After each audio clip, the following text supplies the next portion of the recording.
very excited about our discussion tomorrow. We're looking at the idea of plurality within unity in regard to the revelation of God in the Old Testament.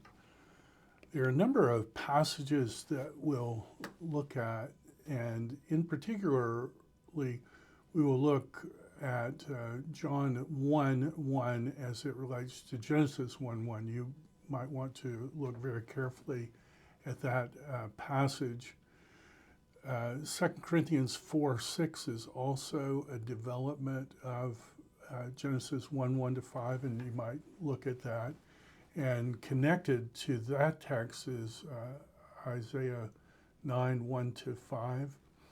We probably will talk about the Shema in 1 Corinthians 8:4 through 6. You might want to look at Deuteronomy 6:4 and the background there. And we will talk about the revelation of God's special name, YHWH, and what that meant in the Hebrew Bible and how it's translated in the Septuagint, and then in the New Testament, how it's picked up.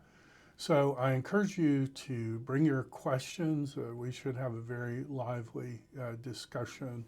I will upload these notes, and so you'll have access to it. But we should have a very good discussion tomorrow. So I encourage you to read the passages in the syllabus before you come to class, and I'll look forward to seeing you tomorrow. All the best.